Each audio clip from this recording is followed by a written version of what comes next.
Alors pour avoir une bonne durabilité, eh bien l'essentiel c'est de ne pas compromettre les besoins des générations futures. Donc c'est de produire des aliments de manière à respecter tout d'abord le sol. Donc au niveau des épandages d'engrais et au niveau de la fertilisation, on utilise avant le tout épandage, on pratique des analyses de sol très précises pour connaître les doses d'azote dont la culture aura besoin. Au niveau des autres fertilisants, on essaye d'avoir, je dirais, des quantités très précises pour éviter tout gaspillage et toute percolation des engrais dans les nappes phréatiques. Il y a aussi bien sûr le respect de l'environnement. Donc on essaie d'utiliser des produits chimiques très ciblés, que ce soit pour le désherbage ou pour les insecticides. Donc des produits très précis qui ne vont pas contaminer les insectes vivants naturellement dans l'environnement. Il y a aussi le respect des nappes phréatiques. Il y a le respect, bien sûr, je dirais, de l'atmosphère. Donc on essaye d'utiliser un minimum d'énergie, de ne pas émettre trop de gaz à effet de serre. Donc chaque intervention est bien calculée pour éviter, je dirais, trop de dépenses d'énergie au niveau des cultures. Et alors il y a aussi la santé du consommateur.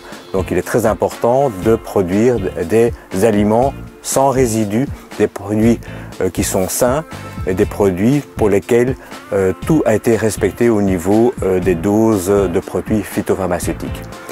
Autre élément important dans la durabilité, ce sont les circuits courts. Je crois qu'il faut éviter d'avoir des longues distances de transport pour les produits, puisqu'à ce moment-là, il y a quand même une émission de CO2 importante. Donc il faut vraiment développer des filières à proximité des consommateurs, produire des aliments de qualité très proches du consommateur final. Je crois que la durabilité joue également au niveau de la diversité, surtout de la biodiversité.